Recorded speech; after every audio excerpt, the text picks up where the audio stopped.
Feliz de ver vocês aqui, muito obrigada por terem vindo. Quero também agradecer a Marcelo, Viana e Karina pela oportunidade de estar aqui no Aquarrio e toda a equipe, muito obrigada, viu, por tudo, por essa oportunidade de falar com vocês todos sobre um pouquinho da ciência que é feita lá na NASA e que eu tenho a sorte de poder estar fazendo parte dessa ciência. Bom, meu nome é Priscila Lange, eu sou bióloga marinha. Vou falar um pouquinho com vocês sobre a cor do oceano visto do espaço e como isso é importante para nós entendermos a saúde do planeta, como isso é útil também. Bom, falar rapidamente quem sou eu. Eu sou bióloga marinha, me formei na UFRJ. Essa foto aqui, 2000 e pouquinho, num trabalho de campo de uma disciplina de peixes. Brincavam muito comigo, eu era vegetariana e estava lá pescando, então para estudar os peixes era estranho. Acabou que hoje em dia eu como peixe, não resisti. Durante a minha graduação eu comecei já a trabalhar com fitoplâncton e eu trabalhava no Proantar, então eu trabalhava com fitoplâncton na Antártica. Fui algumas vezes para a Estação Antártica Brasileira. Essa foto do meio aqui foi no início da minha pesquisa lá na Antártica. E depois eu fiz um mestrado também trabalhando na Antártica, mas na FURG, na Universidade Federal do Rio Grande, no Rio Grande do Sul. Aí comecei a embarcar em grandes navios para poder estudar o oceano. Depois do mestrado, eu consegui uma bolsa de um curso de pós-graduação em oceanografia, porque o meu mestrado foi em oceanografia, não em biologia marinha. Então, eu tinha algumas falhas no meu aprendizado com relação à oceanografia física, química, que eu não tinha aprendido no curso de biologia. Opa, pessoal! Então, esse curso de Bermuda tampou essas falhas no meu aprendizado de oceanografia e também foi em Bermuda, então, bem bonito lá, essa foto aqui é lá. O curso foi oferecido pelo POL, que é uma organização mundial para estudar os oceanos. Depois desse curso, eu conheci alguns pesquisadores ingleses e tive a oportunidade de ficar uns meses lá na Inglaterra também trabalhando. E depois eu fiz doutorado na Universidade de Oxford. Tudo, desde a graduação até o meu doutorado, foi pago com bolsas de estudo que o CNPq forneceu, menos o curso de Bermuda. Então eu quero agradecer ao CNPq por essa oportunidade de vida, né? Porque eu jamais teria condições de me bancar meus estudos. Principalmente o doutorado é muito caro e foi maravilhoso. Depois do doutorado, eu voltei para o Brasil, fiquei alguns meses aqui e consegui esse trabalho lá na NASA no ano passado, no início do ano. Estou lá desde setembro, trabalhando numa missão, adivinha para quê? Para estudar melhor o fitoplâncton visto do espaço. Então é sobre isso que eu vou falar com vocês aqui hoje. Bom, resumidamente, os tópicos que vão ser abrangidos na apresentação: o que é a cor do oceano, a importância do fitoplâncton, como o fitoplâncton interage com a luz, como se faz o sensoriamento remoto do fitoplâncton, ou seja, o estudo do fitoplâncton usando satélites, e uma nova missão da NASA que vai ser lançada para melhorar esses estudos de fitoplâncton usando satélites, que é a missão que eu faço parte. Agora, por que a gente quer estudar a cor dos oceanos, né? Bom, é importante estudar a cor dos oceanos para entender melhor como o planeta está mudando, quais são os principais fatores que causam essas mudanças, como o planeta Terra responde às mudanças naturais e induzidas pelo homem, se nós podemos prever as futuras mudanças do planeta Terra e quais são as consequências das mudanças do planeta para a civilização humana e vice-versa. Então, a cor do oceano pode nos dizer muito sobre isso. Para começar, o que é cor? Só rapidamente recapitulando, o que é cor? A cor é simplesmente a luz que nós conseguimos ver em diferentes comprimentos de onda ou diferentes frequências, ou seja, é a luz com diferentes energias. Cada luz numa certa energia representa uma certa cor dos nossos olhos, certo? É energia eletromagnética, a luz é energia eletromagnética, e dependendo da frequência ou do comprimento de onda, nós não conseguimos ver. Aquele pedacinho que a gente consegue ver é a luz, e cada comprimento de onda é uma cor. Aqui estão as cores do espectro, de 400 nanômetros a 700 nanômetros. Lembrando que a luz ela se comporta tanto como partícula, um pacotinho de energia, mas também se comporta como onda. Por isso que tem comprimento de onda da luz, frequência da luz. São as coisas que a onda tem. Você vai para o mar, Você vê as ondas quebrando, elas têm frequência, comprimento de onda, tudo isso. E se a gente pudesse ir para o espaço e olhar para o planeta Terra, nós veríamos algo assim. Aqui é os Estados Unidos, o Brasil está mais ou menos aqui. A gente não pode ir para o espaço tão longe assim para ver o planeta Terra, né? Mas por que nós vemos essas cores? E ele é redondo, juro. Tem foto? Tem foto. Mas por que nós vemos essas cores? Os satélites, eles conseguem fazer várias varreduras do planeta, que eles estão rodando em volta do planeta, e eles detectam as cores, como se fosse uma máquina fotográfica, mas eles detectam cores separadas, certo? E depois, essas varreduras, elas são compostas, são montadas para montar uma foto inteira do planeta, como aquela que a gente viu. Mas o que o satélite vê são só cores diferentes, ele não vê todas as cores. Assim como nossos olhos, a gente vê verde, vermelho e azul. Então, a mistura dessas cores gera todas as outras cores que a gente enxerga, o amarelo, o roxo, certo? Mas nossos olhos têm receptores para 3 cores, verde, vermelho e azul. Se nós pegarmos essas imagens com a intensidade dessas 3 cores na mesma imagem, que o satélite consegue detectar essas 3 cores, a gente soma as cores e a gente tem essa imagem colorida, que a gente chama de a imagem quase verdadeira, que é a imagem que nós veríamos com os nossos olhos. O satélite vê com os olhos dele. Quando nós olhamos para o planeta Terra, nós conseguimos ver algumas coisas diferentes. Nós vemos nuvens, mais do que tudo nós vemos nuvens. Podemos ver o continente aqui, e podemos ver o oceano, essa parte aqui. Vocês estão conseguindo ver as cores? Que bom. E vemos o oceano. Essa foto aqui é do nordeste da Austrália. Não sei se dá para ver. Aqui tem uns pontinhos. São corais. Maravilhoso, né, gente? Um dia eu vou lá. Nunca fui, não. E quando nós olhamos para a cor da água do mar, a gente pode ver águas mais azuis. Não dá para ver muito bem, mas dá. Mas águas mais barrentas, com sedimento. E águas verdes. Eu vou dar um zoom. Parte meu coração. Eu vou dar um zoom nessa parte aqui da imagem para poder ver melhor essas cores. Então aqui está o mar azul, e quando ele é mais profundo, ele é mais escuro, as águas rasas são mais claras, mas ainda assim azul. Aqui as águas com sedimento, saindo desse rio aqui, que é o delta do rio, e a água com sedimento que vai até o mar. E essa água verde. E por que essa água é verde? Porque ela está cheia de fitoplâncton. Então eu vim aqui falar justamente do fitoplâncton para vocês. O que é o fitoplâncton que faz essa água ficar verde? Bom, fitoplâncton são algas marinhas microscópicas unicelulares que vivem na água do mar, de rios e lagos, na poça, em qualquer água que você encontrar em um lugar que tenha nutrientes e luz também. A água que a gente bebe, que a gente toma banho tratada, adicionam cloro e tudo, para justamente matar esses micro-organismos, e bactérias também matam tudo. Então é uma água limpa, não se preocupe. Mas se você tomar um banho de rio, de lago, de mar, você vai estar cheio de fitoplâncton em você. Tudo bem, é como se você estivesse com várias folhas de árvore em cima de você. Não faz mal, tá, gente? São algas marinhas, microscópicas, saem no banho. Mas essas algas têm várias cores, tamanhos, formatos. Elas fazem fotossíntese, assim como as plantas terrestres, ou seja, capturam gás carbônico. Não frente não, né?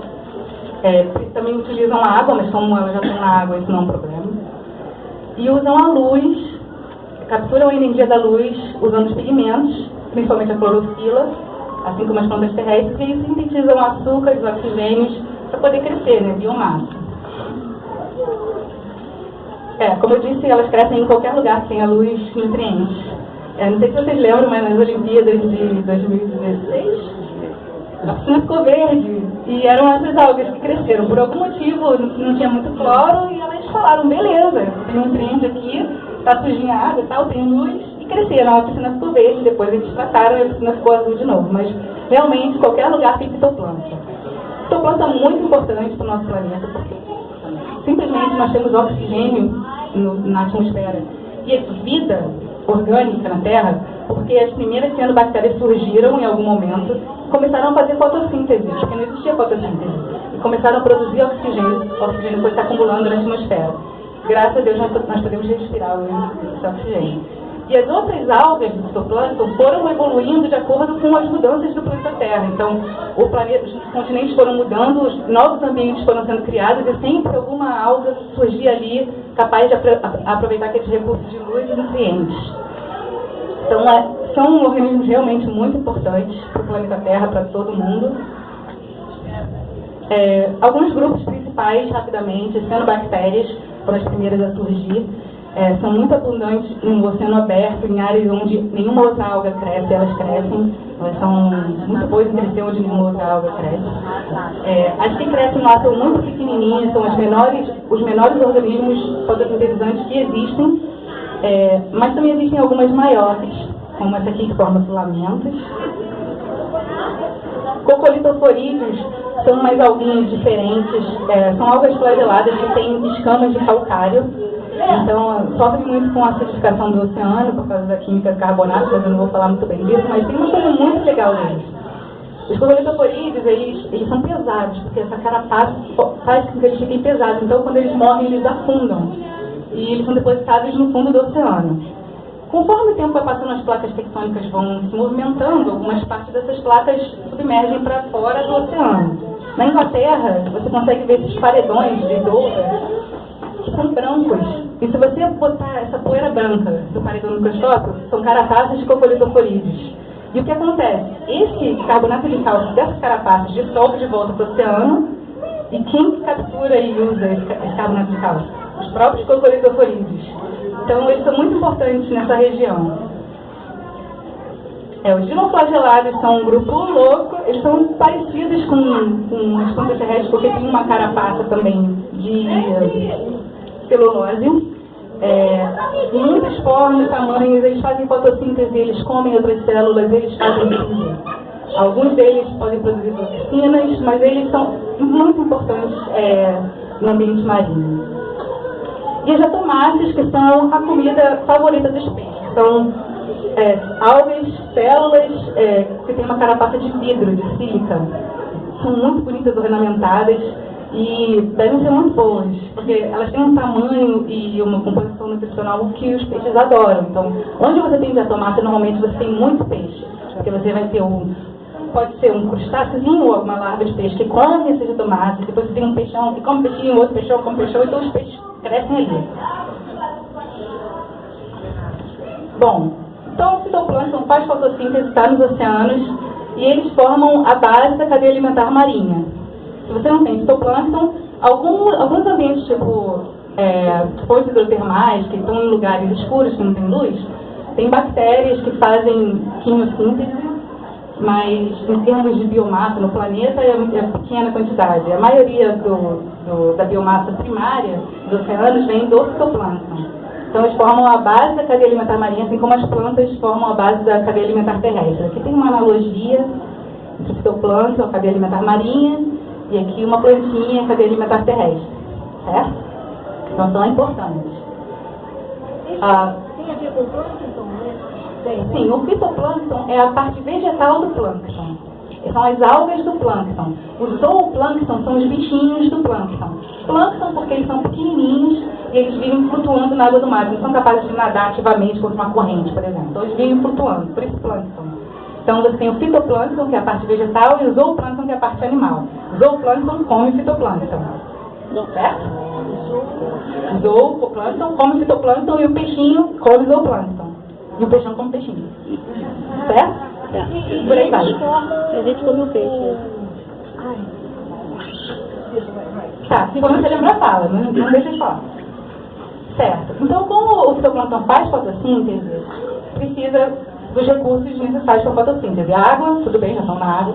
Luz. CO2, né, gás carbônico, também já tem na água. E nutrientes. Que a comida é como se fosse o adubo do fitoplâncton, são os nutrientes. Eu vou falar um pouquinho da luz e dos nutrientes, que é o que mais limita o crescimento do fitoplâncton na água, porque os outros dois eles já têm ali, normalmente. No oceano, como você está perto da costa, os nutrientes vêm da costa. Os nutrientes vêm do solo, não vem? A gente não põe solo para a planta crescer. Então, esse solo vai para a água do mar, os nutrientes vão para a água do mar da costa. Mas quando você está no mar aberto, longe do continente, os nutrientes vêm do fundo. As águas mais profundas no oceano são cheias de nutrientes. Mas na superfície, onde tem luz, o fitoplâncton usa todos os nutrientes. E conforme o tempo foi passando, usou tudo mesmo, não tem nutrientes na superfície do oceano. Então, o nutriente precisa vir do fundo. E o que acontece? O fitoplâncton ele vai crescer se ele tiver luz e nutrientes. A luz vem do sol. Então, conforme a luz do sol varia com as épocas do ano, o fitoplâncton também vai variar com as épocas do ano. Varia onde ele cresce em termos de profundidade, até onde a luz consegue penetrar, mas ele também depende dos nutrientes. O que acontece? Quando você tem muita luz do sol no verão, a luz do sol também aquece a superfície do mar. Então, a superfície do mar fica muito mais quente do que a água do fundo. E água fria e água quente não se misturam, assim como água e óleo não se misturam, a densidade é diferente. Aqui tem uma foto ilustrativa, a água azul é água quente, a água amarela é água fria. Elas estavam divididas por uma divisória, a gente tirou e foi isso que aconteceu, elas não se misturam e a água fria fica embaixo. Então, o nutriente das águas profundas, quando a água está muito quente em cima, não consegue para a superfície onde tem luz. Então, o fitoplâncton também não cresce. Então, normalmente você tem muito fitoplâncton na primavera, quando a luz começa a aumentar, e no outono. Mas no verão a água fica muito quente na superfície e impede que os nutrientes subam. Por isso o fitoplâncton é um ótimo indicador de estados do clima também. Se você tem um lugar mais quente do que o normal, você vai ter menos fitoplâncton. Aqui é só um exemplo de El Niño, Laninha. Aqui é um mapa de temperatura no Oceano Pacífico, tá? O Brasil está aqui. No El Niño, a temperatura no Equador, aqui no Pacífico, fica mais quente do que o normal. Então, o fitoplâncton não cresce, ou cresce menos do que o normal. Esse mapa aqui é um mapa de clorofila, que é um indicador de fitoplâncton, porque é um pigmento que está no fitoplâncton. Então, o fitoplâncton não cresce se a água está muito, essa foi minha filha, se a água está muito quente. Se a água está mais fria, você tem essa mistura trazendo água do fundo com nutrientes. Então, o fitoplâncton cresce mais. Então, quando você tem laninha, o fitoplâncton cresce mais no Pacífico. Então, exemplo de fitoplâncton como indicador ambiental e do estado do clima. Agora vamos botar essas algas um pouquinho em números mais palpáveis, né? O fitoplâncton hoje tem uma grande faixa de tamanho, vai de menos de 1 micrômetro até mais de 100 micrômetros. Se você pegar esse menor fitoplâncton de 1 micrômetro e colocar um do lado do outro, pegar 1000 células, botar uma do lado da outra, vai ser a espessura de uma moeda de 1 centavo. Acho que o pessoal ainda usa moeda de 1 centavo. Mas ela existe. Mas então é muito pequenininho mesmo. Se você pegar uma lata de Coca-Cola e encher de água numa situação de floração onde você tem muito fitoplâncton, você vai ter mais ou menos entre 75 e 100 milhões de células dentro dessa latinha de Coca-Cola. Isso numa situação onde o fitoplâncton é muito produtivo. Em termos de biomassa global, biomassa vegetal, incluindo plantas terrestres, o fitoplâncton ele é responsável por só menos de 1% dessa biomassa total. Então tem muito mais biomassa de planta do que de fitoplâncton no planeta. Mas essa pequena biomassa de fitoplâncton é tão eficiente para fazer fotossíntese que, na verdade, eles fabricam metade do oxigênio produzido no planeta. Então, metade do oxigênio que a gente respira foi feita pelo fitoplâncton. É muito legal, né? Isso é muito importante. Então, são algas muito produtivas. A biomassa é pouca porque também elas são comidas com muita velocidade, mas elas são muito eficientes para fazer fotossíntese. Crescem muito rápido também por serem unicelulares. Em números, o fitoplâncton captura de monóxido de carbono, esse carbono que vem junto com o gás carbônico, dióxido de carbono. Esse carbono é equivalente a mais ou menos 400 bilhões de toneladas de carbono por ano. Então, essa quantidade de carbono que o fitoplâncton consegue absorver da superfície do oceano. Se a gente colocar esse carbono, transformar em carvão e encher um trem de carvão, esse trem daria 17 voltas entre a Terra e a Lua. Então, é muito carbono assimilado pelo fitoplâncton. Não sei se vocês já assistiram uma série chamada One Strange Rock, tá no Netflix, que é o Will Smith. Eu sou fã do Will Smith. Eu sou muito fã. Então, ele falando sobre a natureza com imagens fantásticas. Estou fazendo jabá aqui, né? Nem devia. Mas ele falou do fitoplâncton e eu fiquei assim, meu Deus, ele está falando de fitoplâncton. E ele falou o seguinte: o fitoplâncton é importante quando está vivo, por todas essas coisas que nós vimos, mas quando ele morre, ele também é importante. Por quê? Todo esse carbono sequestrado pelo fitoplâncton ou é comido por alguém, entra na cadeia alimentar marinha, ou ele afunda no oceano. E às vezes ele afunda para profundidades que ele não sobe mais para a atmosfera. Então isso sequestra o gás carbônico que está na atmosfera e deposita de volta no fundo dos oceanos. A gente chama isso de bomba biológica de carbono. Forma petróleo, isso? Forma o petróleo. Pra vocês terem uma ideia, 99% do depósito de matéria orgânica no fundo dos oceanos é fitoplâncton. Então eles são muito importantes para essa bomba biológica de carbono e formação de petróleo.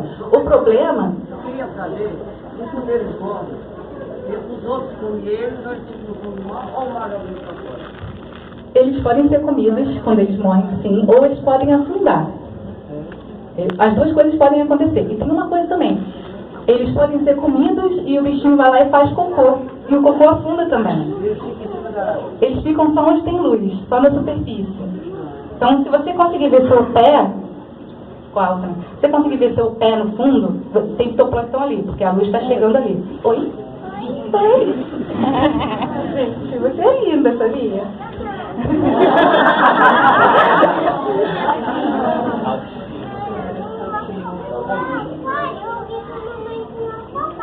Ah, legal. Viu, gente? Tá bom. Obrigada, viu? Ai, meu coração derreteu. Enfim, são muito importantes por causa dessa bomba biológica de carbono. Então o papel do fitoplâncton é muito importante. O fitoplâncton é muito bom, mas tudo que é demais faz mal, certo? Inclusive fitoplâncton. Como nós vimos, o fitoplâncton cresce com adubo, nutrientes. E quando você está adubando a sua plantinha, você coloca cocô de vaca ali. Se você pegar esse cocô e botar na água, o fitoplâncton vai usar esses nutrientes e vai crescer. A gente chama isso de eutrofização, quando tem muito nutriente na água. A eutrofização ela pode ser natural ou ela pode ser antrópica. A antrópica é feita pelo homem. Esgoto, fertilizantes são exemplos de eutrofização antrópica, de entrada de nutrientes induzidas pelo homem. A eutrofização natural são rios que naturalmente têm muitos nutrientes e desabam no mar, então você vai ter muito fitoplâncton ali. Acontece também. Então, excesso de nutrientes. Por que é ruim você ter muito nutriente na água e ter muito fitoplâncton nessa extensão? Vamos supor que você está aqui na Baía de Guanabara, ou então na Lagoa de Freitas, pode ser Baía de Guanabara, e você tem um ecossistema saudável ali, onde você tem oxigênio na água, a luz penetrando até o fundo do fitoplâncton na coluna de água, que é o sol, uma vegetação no fundo, uns animais aqui, vivendo, são as bolinhas. Então esse é o ecossistema saudável. E aí você tem essa entrada de muito nutriente, como nitrogênio e fósforo. Quando isso acontece, o fitoplâncton usa esse nutriente, porque já tem luz ali, tudo cresce. Então as algas se dividem e você fica com uma biomassa muito grande de fitoplâncton. Muito grande. Isso aqui, essa foto aqui, é da Lagoa Tijuca, ali na Barra. Vocês podem ver que a água está totalmente verde aqui, está cheia de fitoplâncton. Porque provavelmente esgoto, porque ali tem muito esgoto, muito desagre de esgoto. Então o fitoplâncton cresce muito. O que acontece? Quando o fitoplâncton cresce muito, a água fica muito colorida, a luz não penetra mais. E aí o fitoplâncton se sombreia. Como o fitoplâncton precisa de luz, eles morrem. Eles morrem e eles começam a ser decompostos por bactérias decompositoras. Essas bactérias decompositoras respiram oxigênio. Então elas vão respirar todo o oxigênio que está na água, e a água vai ficar no estado de hipoxia, com pouquíssimo oxigênio. E os animais todos que respiram oxigênio vão morrer sufocados. Eventos na Lagoa Rodrigues de Freitas, que uma época foram bem comuns, que os peixes morriam, era exatamente isso que acontecia, falta de oxigênio na água. Isso é uma foto bem impressionante, né? A Baía de Guanabara é um ambiente que sofre muito com a eutrofização. Essa foto é muito linda, eu sou apaixonada. Sofre muito com a eutrofização, vocês podem ver essas águas escuras aqui no fundo da baía, isso é tudo esgoto, é muito nutriente, as algas crescem com uma biomassa assim, muito grande, algumas dessas algas são até tóxicas, Então, isso é um problema muito grande. Essa foto aqui foi numa maré vazante. Isso significa que a água limpa do oceano, limpa o nutriente do oceano, não está entrando. Ao invés disso, a água da Bahia está saindo. Não sei se dá para ver, mas tem uma mancha aqui da água da Bahia que vai até Copacabana, parte de Ipanema. Aqui também tem uma mancha saindo das lagoas da Barra ali, com água bem verdinha, cheia de fitoplâncton. Essa é uma foto que eu mostrei. Mais uma foto das lagoas da Barra, quando elas ficam bem verdinhas, normalmente estão sendo bactérias. Algumas são tóxicas, às vezes elas não são tóxicas, mas por causa da quantidade muito grande, elas podem entupir tranques de peixes, de crustáceos, então pode ser ruim se ter muito fitoplâncton também na água. As algas tóxicas são só algumas espécies que são tóxicas, mas elas podem produzir toxinas que são ruins para a nossa saúde também, causam diarreia, dor de cabeça, um monte de sintomas, problemas neurológicos. Então, às vezes, em cidades litorâneas, as pessoas começam a passar mal do nada, vão para o hospital e ninguém sabe o que é. Muitas dessas vezes são algas tóxicas que tiveram uma floração, cresceram muito no mar, ali perto. E aí, esses compostos químicos foram pelo ar por aerossol, pela brisa, foram até o pulmão das pessoas. Então, essas toxinas são bem violentas. E monitorar essas algas tóxicas é um desafio ainda para a gente. Porque é muito difícil, normalmente, quando você vai lá coletar água para ver quem está ali, essa biomassa já se dissipou e não está mais ali. Então, é muito difícil você detectar. Em Florianópolis também tem muitos problemas com essas explorações. Isso é um exemplo de fertilização natural. Muitas vezes essas explorações são causadas por fertilização natural. Uma das cianobactérias, ela usa o ferro. Quando a água tem pouco nitrogênio e muito ferro, ela consegue fixar nitrogênio da atmosfera diretamente, nitrogênio gasoso. Não é normal isso, mas essa cianobactéria faz. Essa foto aqui é a África, aqui é o Brasil, e isso aqui é a poeira do Saara. A poeira do Saara, ela vai até o meio do oceano e fertiliza o oceano mesmo. Então você tem essa exploração de fitoplâncton ali, é um processo natural. Aqui mais algumas fotos de exploração. Essa aqui é uma alga bioluminescente noctiluca. É muito bonito, mas também pode ser prejudicial. Nesses casos não, mas depois eu vou falar um pouquinho mais de como elas podem ser ruins para o ecossistema aqui, a Praia do Leblon. E essas duas fotos aqui são na Austrália, onde todas as coisas estranhas acontecem. Mas isso acontece no sul do Brasil também, gente, essas algas vermelhas que florescem. Mais uma foto agora aqui no Brasil, Praia do Leblon, com água bem verdinha, com floração. E aqui uma floração grandona em Copacabana. Provavelmente por causa dos nutrientes da Baía de Guanabara, nutrientes de gosto e tudo mais. Então, sintetizando, por que a gente estuda o fitoplâncton? Transformam gás carbônico em matéria orgânica pela fotossíntese, eles fornecem metade do oxigênio que a gente respira e a produtividade primária dos oceanos. 99% do carbono orgânico nos sedimentos marinhos é fitoplâncton. Desempenham uma função importante no ciclo do carbono e formam a base da cadeia alimentar marinha. Acho que a gente tem que estudar o fitoplâncton mesmo. Além disso, eles sustentam recursos pesqueiros, por serem a base da cadeia alimentar marinha. Então é possível até monitorar aonde o peixe vai estar, se você souber aonde o fitoplâncton está. Interessante. Como que a gente estuda o fitoplâncton? Existem várias técnicas, desde você filtrar a água para ver quais pigmentos estão ali, porque o fitoplâncton é uma planta, então tem pigmento, até você olhar no microscópio e ver quais células estão ali. Outras técnicas também de propriedades exóticas. A maioria, não todas, é possível também detectar DNA, compostos químicos do fitoplâncton, mas a maioria das técnicas para estudar o fitoplâncton envolvem a interação do fitoplâncton com a luz. E a luz, como que ela interage com essas células do fitoplâncton? 3 coisas podem acontecer quando um fóton encontra uma célula de fitoplâncton. Esse fóton pode ser absorvido pela célula, pelos pigmentos, pode ser refletido na superfície da célula, voltar para o ambiente. E essa reflexão do fóton vai depender da superfície da célula, da composição também, química. E ele pode ser espalhado, ou seja, ele entra na célula, ele vai interagindo com os compostos que estão lá dentro e depois ele acaba saindo da célula de novo. Então são as 3 coisas que podem acontecer com a luz quando encontram uma célula. o formato, o tamanho do fitoplâncton e da composição química vão influenciar essas interações da luz com a célula. Dizer que ele tem 1000 formas. Muitas. Eu fiquei sabendo, teve um carnaval, não me lembro, teve uma escola de samba que se inspirou nas formas das legetomáceas para poder fazer as alegorias, e foi lindo, emocionante para mim.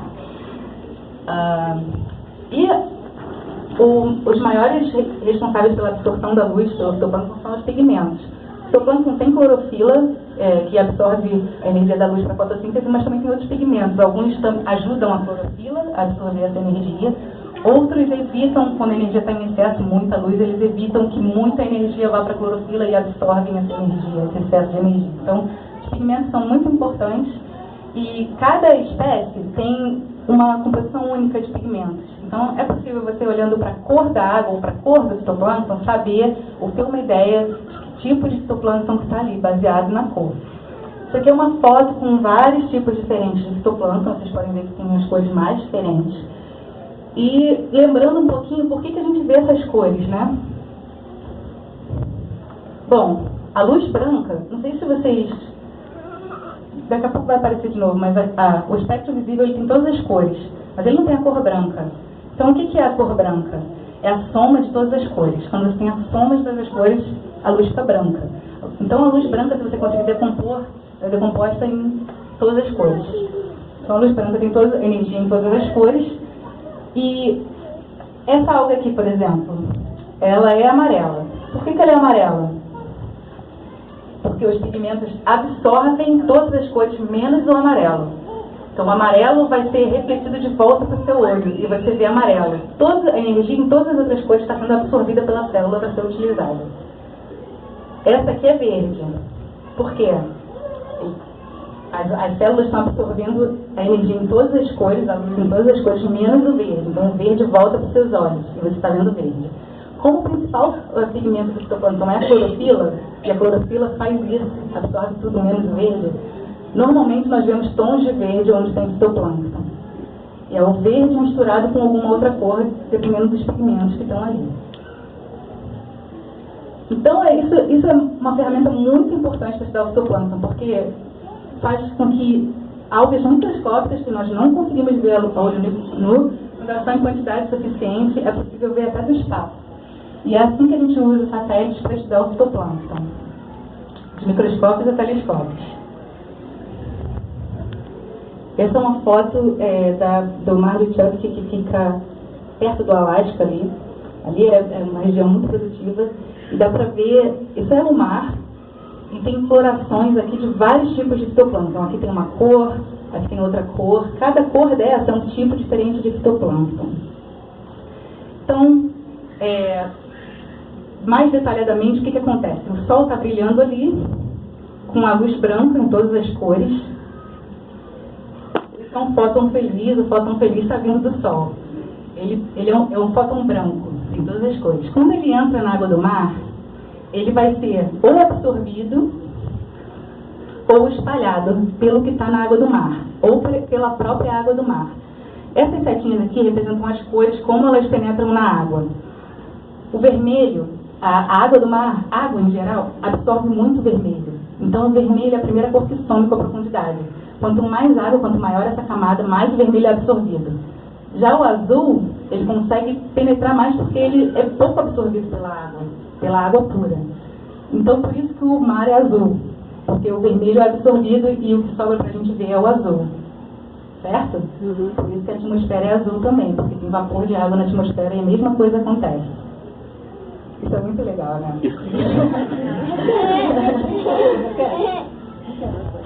A cor que você vê é a única cor que aquele objeto não está absorvendo. Por exemplo, minha blusa é azul. Então, minha blusa absorve todas as cores, menos o azul, e o azul volta para você. Blusa preta fica quente. Quando você veste, absorve tudo, então você não vê nada, fica preta. A blusa branca é fresquinha, porque ela não absorve nada, ela reflete tudo. Então você vê todas as cores, que é o branco. É a mistura de tudo. Então não tem nenhuma energia ali retida naquele tecido. Certo? Tá. Então, a água do mar, os componentes da água do mar podem absorver ou espalhar a luz. E quais são esses componentes, além da própria água do mar? O fitoplâncton, matéria orgânica dissolvida, detritos e sedimentos em suspensão. Tudo isso vai fazer com que a cor da água do mar mude. Esse fóton que já mudou de cor, que foi absorvido e foi espalhado, ele pode eventualmente voltar para a atmosfera. Quando ele volta para a atmosfera, ele ganha um outro nome, que é a radiância emitida pela água. E essa radiância pode ser capturada pelos satélites. Ou pode se espalhar de novo na atmosfera e voltar para o oceano. Então é uma zona até que eventualmente alguma coisa vai parar no satélite. É a imagem que você vê. Entre eu e você, tem a luz se espalhando aqui. A luz que consegue chegar em 1000 vezes. Certo? Se a gente estivesse dentro da ia ser mais louco.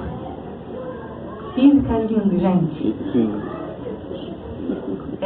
Então, em termos marinhos, a luz do sol é branca. Se o oceano absorvesse toda a luz do sol, ele seria preto. Se ele refletisse toda a luz do sol, ele seria branco. E aí o que está no oceano que dá cor à água.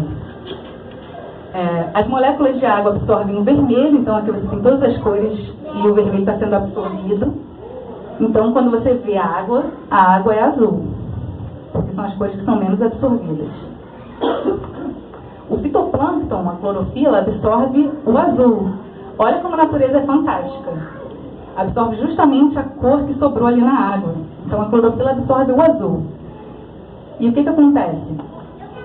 Se tiver pouco fitoplâncton na água, a água vai continuar azul. Mas se tiver muito fitoplâncton na água, o azul vai ser absorvido também e o vermelho pela água. E o que sobra?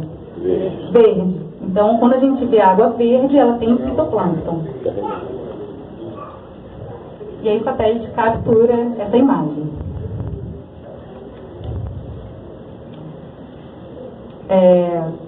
Aqui só mais uma vez os compostos da água que absorvem ou espalham a luz, fitoplâncton, matéria orgânica, detrito e sedimento, e a própria água. E dependendo do que está na água, a cor da água muda. Essa foto aqui é do litoral sul do Rio de Janeiro, aqui é Ilha Grande, Baía de Sepetiba, Muriqui, não sei se vocês conhecem Muriqui, gente. Muriqui está aqui. Tá? Essa aqui também está na maré vazante. Então vocês podem ver uma água com bastante sedimento aqui dentro da Baía de Sepetiba, principalmente aqui, ó. A água é bem escura. Aqui você já já tem bastante fitoplâncton, muito fitoplâncton, então a água já é mais verdinha. Você vai um pouquinho mais para fora, a água ainda é verde, porque também tem fitoplâncton, mas menos fitoplâncton. Aqui você tem fitoplâncton crescendo, menos do que aqui, e provavelmente um tipo diferente, porque a cor da água está diferente. Ela é azul, mas ela não é tão azul quanto a água com quase nada. Então a cor da água muda de acordo com o tipo de fitoplâncton e a quantidade que está ali. Esses gráficos mostram a radiância normalizada. O que é a radiância normalizada? Radiância é a luz nas diferentes cores. O eixo X aqui mostra os comprimentos de onda, ou seja, as cores diferentes. E vocês podem ver que dependendo da cor da água, ela está absorvendo luz em lugares diferentes do espectro, certo? Isso aqui é a informação que a gente usa para detectar o fitoplâncton e outros compostos na água do mar. De fato, os satélites, eles usam só algumas cores, não todas, mas algumas cores, para poder calcular a quantidade de clorofila, que é um índice de biomassa, eu diria, para o fitoplâncton. Usando a razão entre uma cor e outra, você consegue calcular o quanto de clorofila tem naquela água. E como que se sabe? Oceanógrafos e biólogos marinhos foram lá, coletaram a água, mediram a clorofila no laboratório e mediram também as propriedades óticas e fizeram essa relação empírica. Então, uma relação direta. Se tem tanto disso, tem tanto daquilo. Então, essa fórmula, esse modelo é muito bom, usando apenas algumas cores do espectro, e é o que é usado hoje em dia para calcular a clorofila dos satélites. Então, aqui é uma imagem como nós veríamos. Você pode ver que tem cores diferentes, são tipos diferentes de fitoplâncton. E aqui é quando você calcula a clorofila, o que essa imagem se parece. Então, quanto mais vermelhinho, mais clorofila, usando esse modelo, essa fórmula. Existem vários satélites em órbita que conseguem ver a cor do oceano. Esses 4 são os operantes hoje em dia, que conseguem ver a cor do oceano e são usados. Os outros são muito voltados para a cor do continente, outras coisas, nuvens. E, por causa de todos esses satélites, hoje nós já temos uma série temporal bem grande da quantidade de clorofila. Isso, no continente é o índice de biomassa de planta. No mar aqui vocês veem a quantidade de clorofila. Se você juntar os bancos de dados já coletados por todos os satélites, você consegue ver essa série temporal desde 97 até 2000 e muito, onde você consegue ver a clorofila como ela varia no oceano inteiro. Você consegue ver as estações do ano, por exemplo, a gente agora aqui está no verão, no gelo da Antártica, daqui a pouco é fitoplâncton, no inverno tem mais fitoplâncton na superfície do oceano. Então, essa informação é muito valiosa para nós entendermos como esses processos ocorrem nos oceanos, como o fitoplâncton cresce nos oceanos. Mas ela nos diz só a quantidade de fitoplâncton que está ali, e não o tipo de fitoplâncton que está ali. Mas por que eu quero saber que tipo de fitoplâncton está ali? Essa imagem aqui é no Mar das Arábias. Não sei se vocês conseguem ver, mas tem uma mancha aqui. Essa mancha é uma floração de um dinoflagelado, aquele bioluminescente, Noctiluca, que quando você passa a mão na água do mar, só não acende. É uma floração de Noctiluca aqui. Noctiluca é comida para água-viva. Água-viva come Noctiluca. Tartaruga come água-viva. Então, se você tem muito Noctiluca, você tem muita tartaruga. Já aqui, esse outro verdinho, são diatomáceas. Diatomáceas são comidas de pequenos crustáceos e pequenos peixinhos que são comidas de peixe. Então, quando você tem diatomáceas, você tem peixe.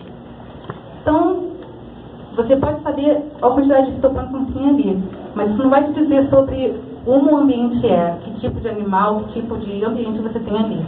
Se você souber que tipo de alga tem ali, você tem mais informação para estudar esse tipo de coisa. Quando você pega os dados de satélites de hoje em dia, os satélites eles medem só algumas cores do espectro. Aqui no eixo X tem as cores do espectro, no eixo Y é só uma intensidade. E esse gráfico ele está mostrando a absorção da água das diferentes cores. Então, se você pegar os dois brumos, as duas colorações, você vai ter curvas muito parecidas. O pretinho são as diatomáceas e o vermelhinho são os Noctiluca. Eles absorvem a luz de maneira bem parecida. Então, se você puder ver essas cores no oceano, você vai dizer que tem a mesma alga ali praticamente, certo? Mas se você tiver uma resolução maior de cor, você vê que elas absorvem cores completamente diferentes. Então, se você tem esse tipo de informação, você consegue realmente distinguir que tipo de alga está ali. Isso, infelizmente, não é possível ainda ser feito por satélite. E saíram estudos recentes dizendo que a cor dos oceanos está mudando. E o que esses gráficos coloridos estranhos dizem é que, de todos os compostos que estão na água do mar, no futuro, o que mais vai fazer a cor do oceano mudar não é nem a quantidade de alga, mas é que tipo de alga está ali. Então, saber que tipo de alga está ali é muito importante também para nós entendermos o que pode acontecer com o nosso planeta, em termos de vida marinha.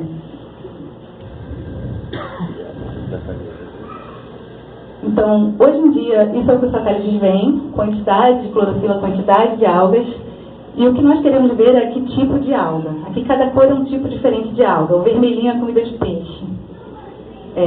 Esse mapa é de um modelo de rede neural com dados, vários tipos de dados, mas ele não é uma observação direta. E provavelmente tem algumas coisas um pouquinho erradas ainda ali. Mas esse tipo de observação vai ser possível com a nova missão da NASA. E é aí que eu entro. O PACE. PACE quer dizer plâncton, aerossol, nuvem e ecossistema marinho. Então vai ser um satélite que vai ser lançado para poder estudar melhor esses 4 aspectos do nosso planeta. Esse satélite vai ser um satélite polar, ou seja, ele fica dando voltas na Terra e faz uma varredura do planeta inteiro. A gente vai medir de 5 em 5 nanômetros de cor nos comprimentos de onda. Então vai ter uma resolução de cor muito grande. Vai passar em todas as regiões do planeta. Então isso vai ser útil para todo mundo. Esse é só mostrando mais ou menos a trajetória do satélite. E com esses dados de cor, esses dados hiperespectrais, que a gente chama, vai ser possível identificar que tipo de aerossol tem na atmosfera, ou seja, que tipo de poeira, se a poeira emitida pelo homem ou natural. Também que tipo de fitoplâncton tem no oceano, vai ser possível detectar com esses dados espectrais, por causa do que eu acabei de falar para vocês. E, além disso, os dados que vão ser gerados também vão dar continuidade à série temporal de dados que já existem, por exemplo, dados de clorofila. E também vai ser possível identificar os diferentes tipos de nuvens, porque nuvens têm composição de gelo, tem vários tipos de nuvens de alturas, e isso também não é possível identificar com os satélites que existem. Então, vai ajudar na detecção dessas três coisas. E vai continuar a série temporal de dados que já existem, como os dados de clorofila e vegetação terrestre. Então, vai ser uma ferramenta muito poderosa para a ciência no futuro. Esses são satélites que já coletaram dados de clorofila desde 1978, se nós juntarmos, porque o satélite ele fica lá um tempo, depois ele morre. Então, se nós juntarmos todos os satélites, a gente tem uma série contínua desde 1978 até hoje de clorofila no planeta. O PACE vai gerar uma série de produtos oceânicos e atmosféricos, desde produtos que hoje em dia já são gerados até produtos novos, por causa da resolução hiperespectral. No caso marinho, é a própria resolução de cor que vai fazer a possibilidade de calcular novos produtos, aquilo que os satélites atuais veem, isso aqui é o que o PACE vai ver. No caso da atmosfera, vão ter dois equipamentos no satélite que são polarímetros, eles conseguem ver luz polarizada. O que isso quer dizer? É a luz que ela é desviada para direções diferentes. Então ela não vai ver só a luz que vai diretamente no sensor, ela vai ver a luz que vai para lá, a luz que vai para lá. Estão me ouvindo? Então, tá. E isso... Oi? Não? Tá. E isso, você vê a luz polarizada, vai facilitar muito a detecção de formatos de partículas, tanto de aerossol quanto de fitoplâncton também. Então, essa é uma ferramenta muito poderosa. Os dois polarizadores são esses dois aqui. Esse aqui é um instrumento de cor do oceano que vai detectar a luz dos diferentes comprimentos de onda. Os melhoramentos com relação aos satélites antigos, vai identificar grupos diferentes de algas, vai eliminar essas linhas de imagem que são geradas hoje em dia.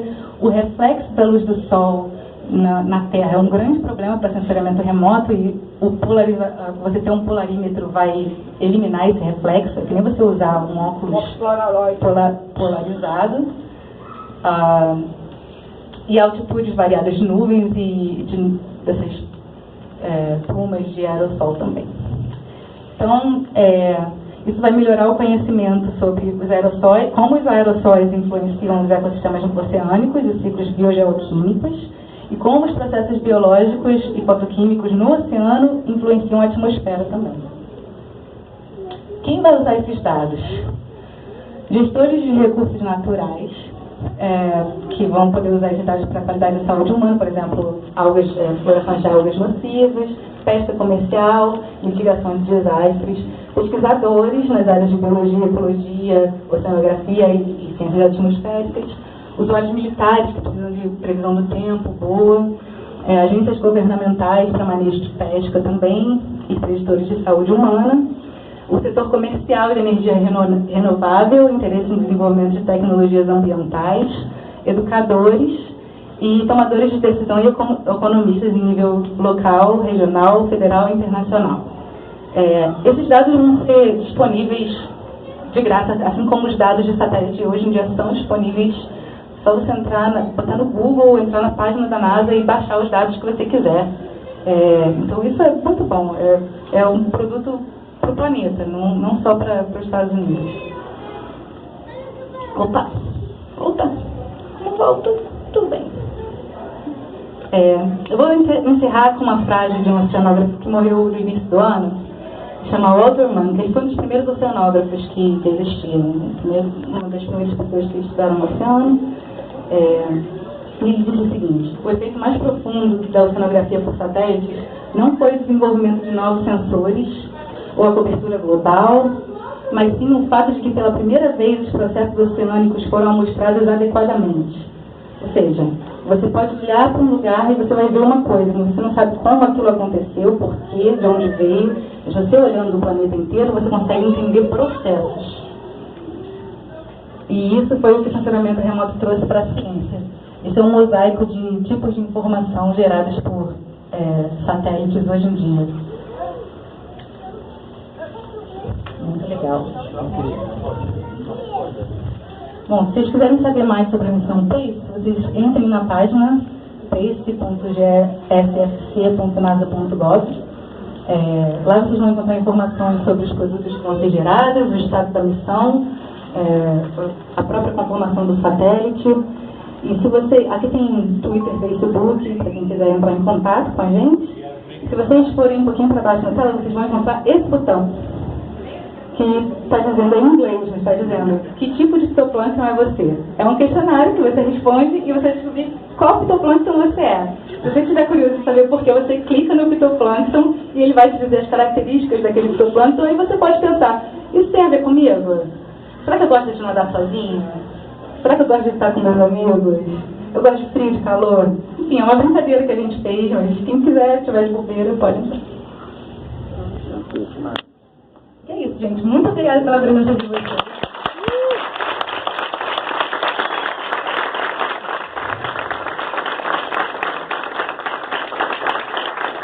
Eu quero agradecer ao convite por essa oportunidade. Muito obrigada à organização maravilhosa. Vocês são muito pacientes, muito legais comigo.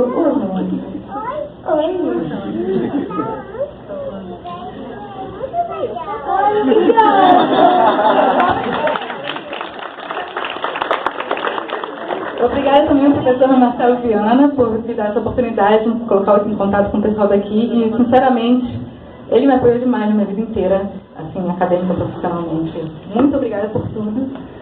E eu acho que eu vou te agradecer muito mais por essas coisas no futuro também. Obrigada ao Paulo Salomão também, que ficou em contato comigo nas últimas 2 semanas e foi muito paciente. Muito obrigada a todo mundo por ter vindo, viu?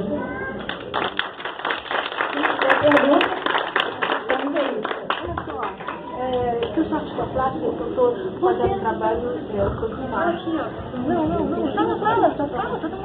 O que eu entendi, assim, é que, por exemplo, fitoplâncton, né, ou plâncton, né, eu falo plâncton, mas é fito, né, ele é o alimento de todos, a cadeia alimentar de todos os peixes, né, e também da nossa respiração, porque tudo influencia, né.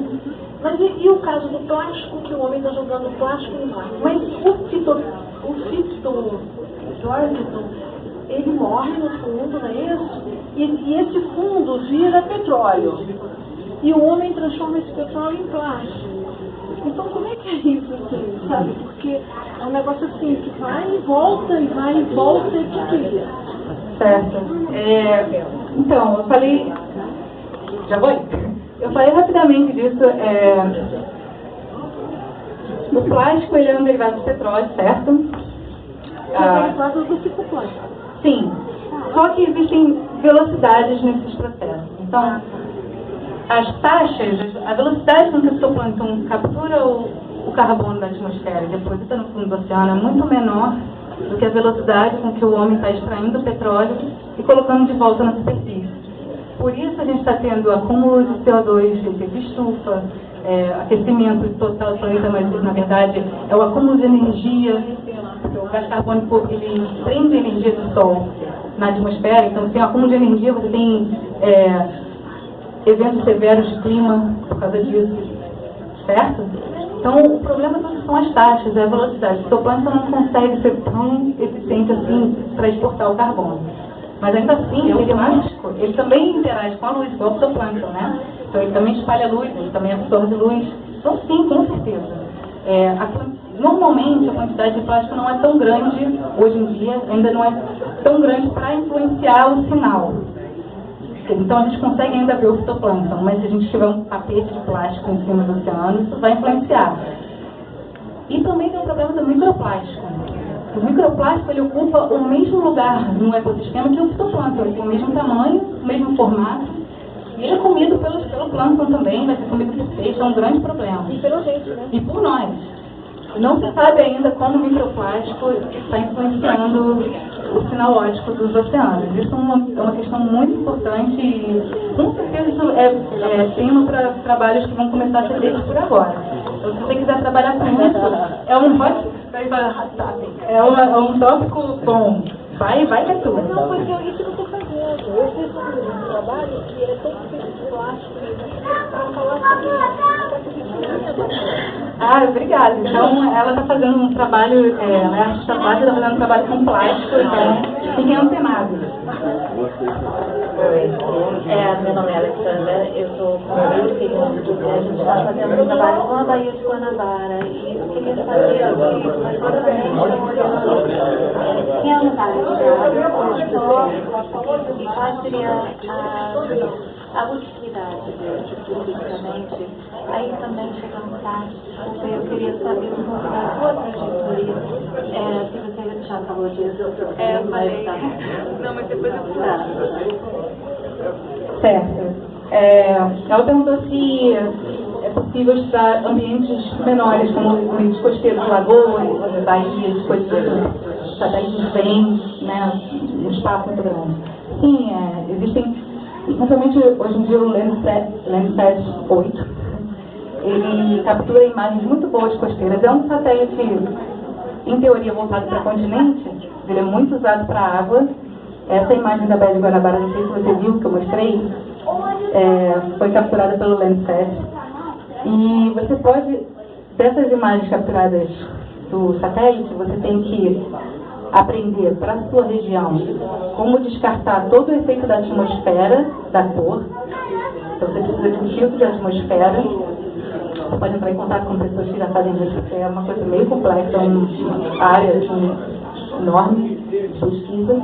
Mas para a sua região você tem que desenvolver o filtro de atmosfera e aí você vai ter a cor da água. E você pode usar essa cor sim para ver qual tipo de fitoplâncton tem ali e a quantidade. Nos Estados Unidos tem um projeto grande para fazer isso. Desculpa, eu vou. São tipo slides reservas, sabe?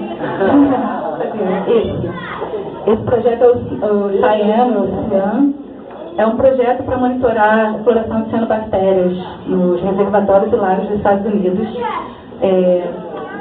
Quem é a gerente desse projeto é a Bridget Seegers, ela é lá do laboratório também, então eu posso te colocar em contato com ela se você quiser colaborar e conversar com ela sobre isso. Mas ela olha para rios e lagos, mas sim, é possível você monitorar baías. Inclusive é algo que eu queria muito fazer aqui, assim, né? Eu quero muito me envolver nisso. Né? Carioca, Baía de Guanabara, tá aqui. Então, sim, pode ser assim. E é muito útil. Bora fazer. Tem mais alguma pergunta? Oi, eu sou estudante, mas eu gostaria de saber como que, assim, alguém que tem interesse nisso, começar a estudar isso, quando dá para saber como está e tal. Tá.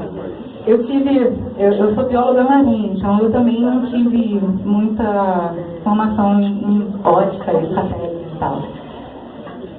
Eu fui introduzida ao tema na pós-graduação que eu fiz em Bermuda, do povo. Então eles tiveram uma disciplina lá só sobre oceanografia por satélites. Se você tem interesse, eu recomendaria procurar cursos complementares de introdução à ótica oceânica.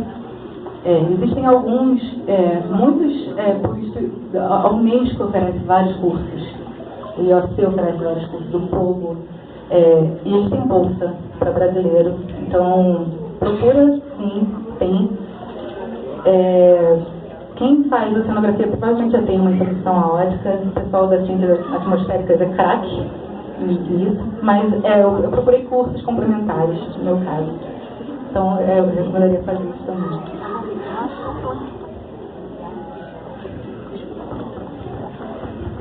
Boa tarde. Eu já ouvi falar, mas vou sempre estão falando que em forma mais profunda a gente conhece mais o espaço hoje em dia do que o próprio oceano que é a Terra. E você acha que pode haver uma descoberta nos próximos anos que vai afetar de forma significativa a pesquisa de vocês sobre isso? Descoberta sobre o fundo do oceano ou sobre... Olha, quando a gente fala de coisas que a gente conhece pouco, a probabilidade de uma descoberta acontecer é muito grande. Isso é válido para o fundo dos oceanos, com certeza. Em termos de ciências por satélite, E ciência em geral é dependente de tecnologia, então conforme a tecnologia avança, o conhecimento também avança, então as descobertas em termos de satélite são dependentes da tecnologia ir avançando, como o PACE vai ser uma missão com os dados mais robustos. E com certeza novas descobertas sim vão ser geradas por causa disso. Mesma coisa para outros planetas, né? Inclusive, eu não sei se tem gente aqui que é interessado em estudar ciências espaciais e outros planetas, mas existe uma instituição chamada Blue Marble Space, é um instituto, eles dão apoio à ciência e educação, e eles têm um programa de jovens cientistas, onde você pode trabalhar com cientistas dos Estados Unidos, estando aqui no Brasil, trabalhar remotamente, orientado por eles, e tem um pesquisador brasileiro, que é o Rafael Loureiro, ele também é biólogo lá pela UFRJ, e a pesquisa dele é fantástica, eu sou fã dele, eu sou muito fã, então eu sou suspeita. Ele trabalha, ele pesquisa o crescimento de plantas que a gente come num ambiente similar ao ambiente de Marte. Então, se um homem for para Marte um dia, ele vai conseguir crescer plantas para comer? É a pesquisa do cara, ele pode te orientar. Tem outros pesquisadores que pesquisam todo tipo de coisa que você pode imaginar relacionada à ciência do espaço. Então, eu recomendo entrar em contato, procurar, eu posso te passar mais informações se você quiser o link para o site deles, mas é um programa muito legal. Vou ficar aqui, então a gente conversa. Alguém tem mais alguma pergunta? Priscila, na verdade, eu tenho um agradecimento para fazer. Nós não somos da sua família, mas nós somos, poderíamos ter, mas não somos, mas nós somos uma família, viemos de Niterói, graças ao Aquarrio, que divulgou. Eu tenho essa criança de 8 anos, que tem muito interesse em ciências, em pesquisa. A gente falou com ele, e aí a gente veio e eu queria te agradecer por ser exemplo, por ser brasileira, por lutar muito, por estudar, porque eu acho que tem muita gente assim, a gente só precisa de divulgar e dizer assim, esse carinha aqui, ele vai incomodar também. Tomara, vai longe. Eu acho que é mais com animais, mas vai longe. Obrigada por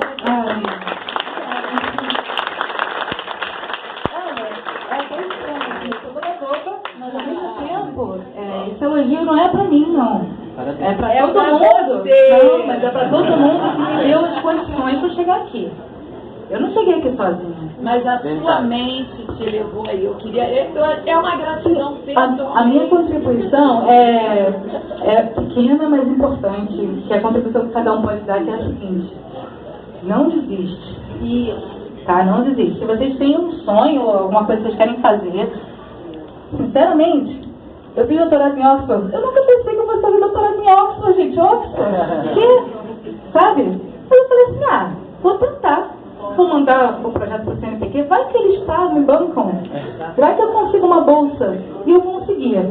Sempre vai ter gente dizendo, você não vai conseguir, é impossível, ninguém consegue. Normalmente, essas são as coisas que você vai conseguir, porque todo mundo pensa assim, não vou nem tentar, porque é impossível. Tenta, vocês vão conseguir. Só tentar. Não desistam. Mas eu só cheguei aqui porque eu fui patrocinada pelo CNPq, tive professores que me guiaram, como Marcelo Viana, Denise Tenenbaum, vários professores. Então eu não cheguei aqui sozinha e isso é um trabalho coletivo. Ciência é um trabalho coletivo. Então eu também agradeço a todo mundo. Parabéns. Gente, hoje é aniversário do João. Hoje também é aniversário do meu irmão Cláudio, que está ali.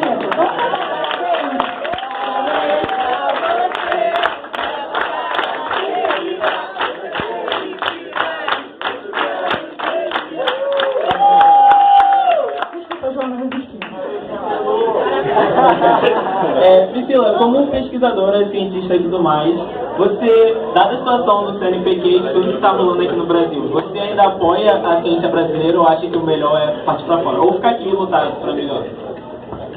A pergunta é muito boa, muito boa. Apoio a ciência brasileira, sim.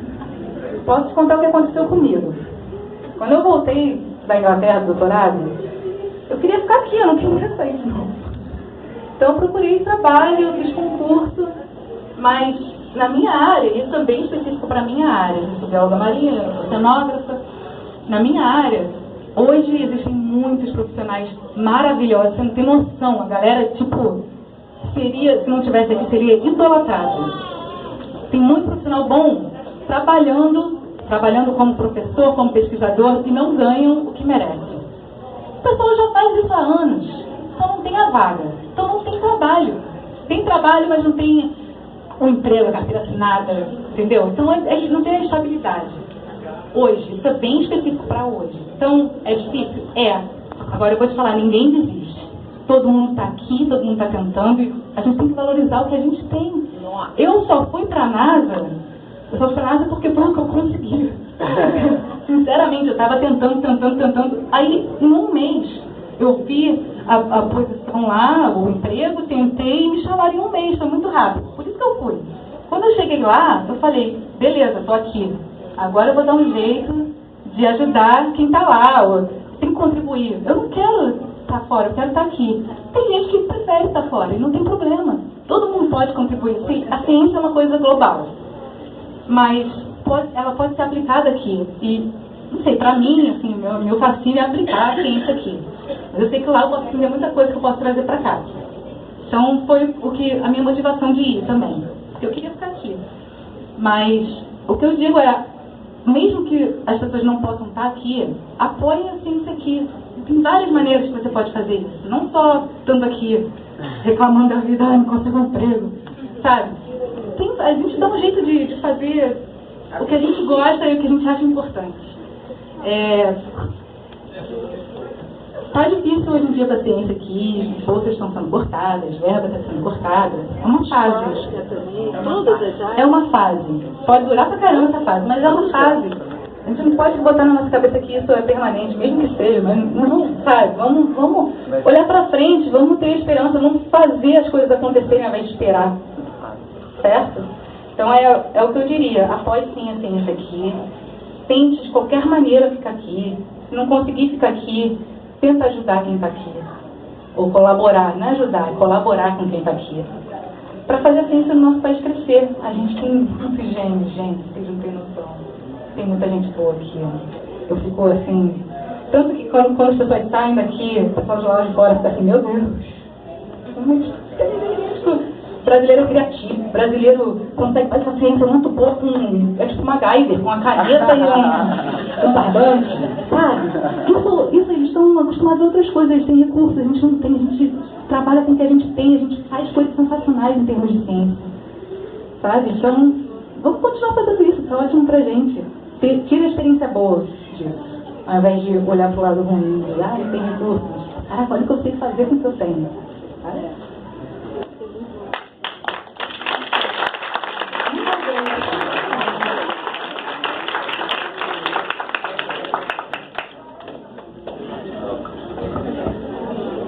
Só para você me ver, muito obrigado.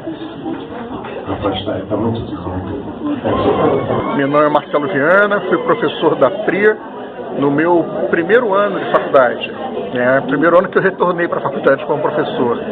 Estou super orgulhoso de estar aqui. Menina brilhante desde sempre. São momentos como esse que a gente vê que está fazendo alguma coisa certa. Parabéns, Priscila. Ela está falando absurdamente bem. É complicado você pegar uma coisa tão técnica e passar para um público tão heterogêneo. E ela fez isso com maestria, com uma delicadeza, uma simpatia que isso ninguém ensina. Isso é dela mesmo. Meu nome é Sérgio, quer dizer, Pinguim, e maior prazer estar aqui vendo o teu trabalho e maior prazer ter compartilhado todo o tempo, desde a graduação, e toda a turma está feliz com você e com a sua conquista, então muito parabéns. Eu vim motivada porque eu também estou fazendo um trabalho sobre o mar. Eu fiz escola de belas artes, fiz pintura, desenho, um montão de coisa. Minha formação é essa, mas eu gosto de saber sobre tudo, né?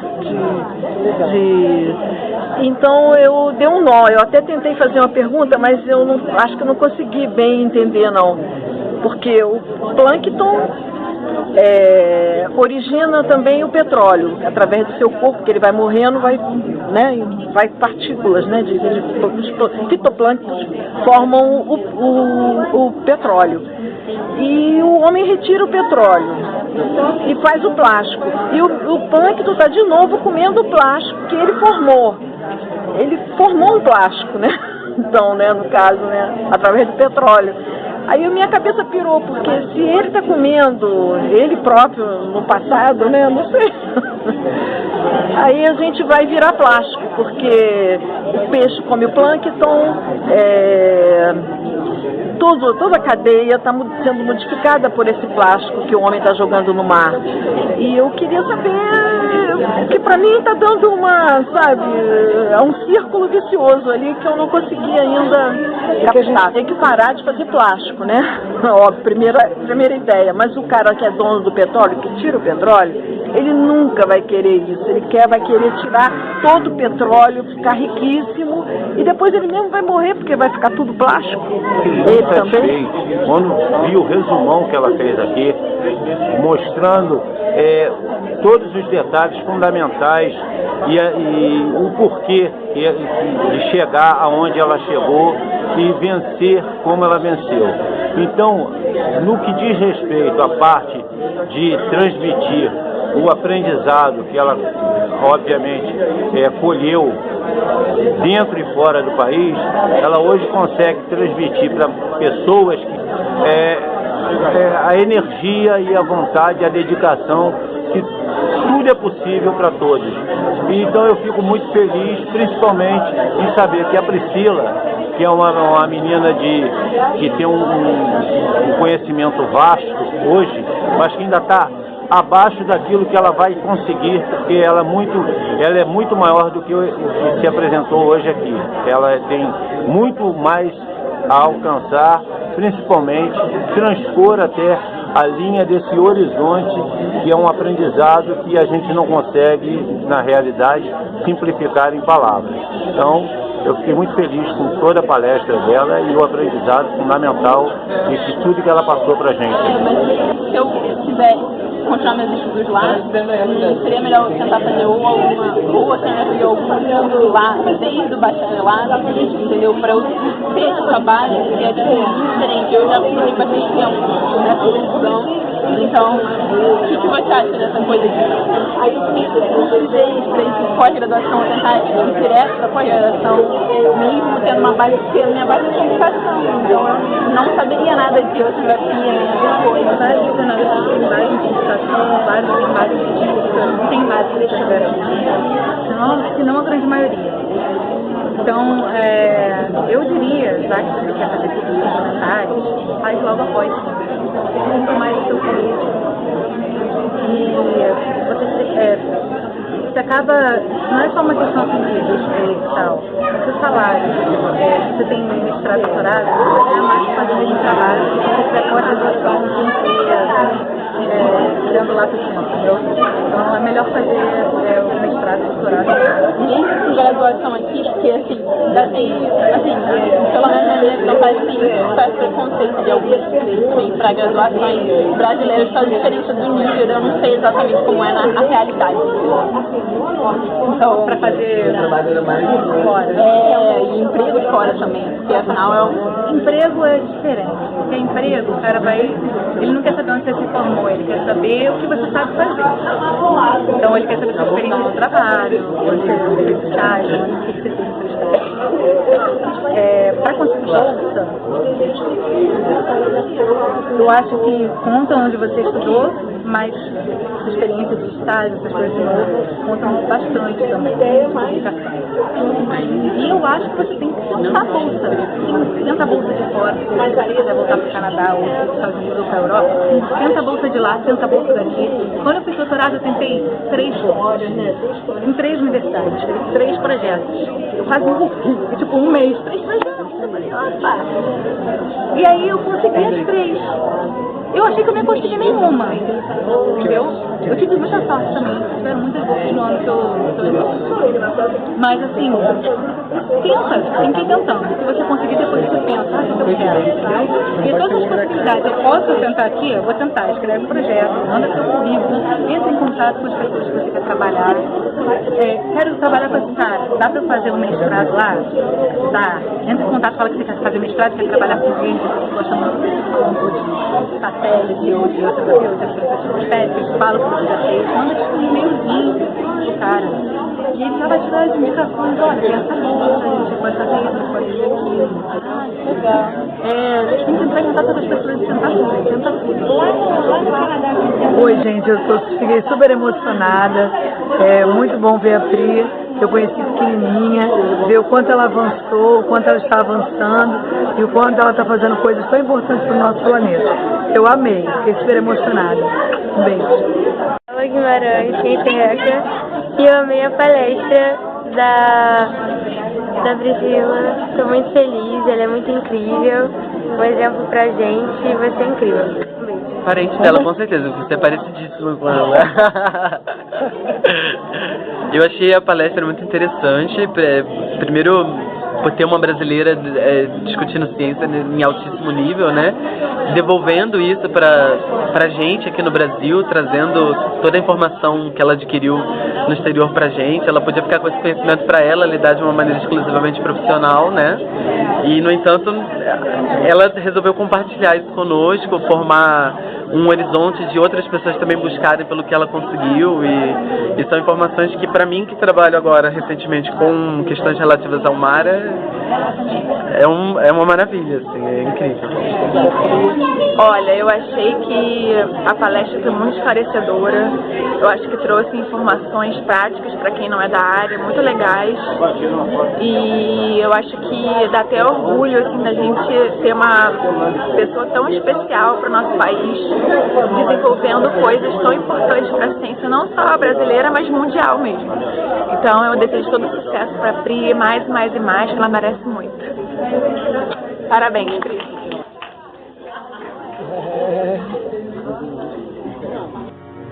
Thank you.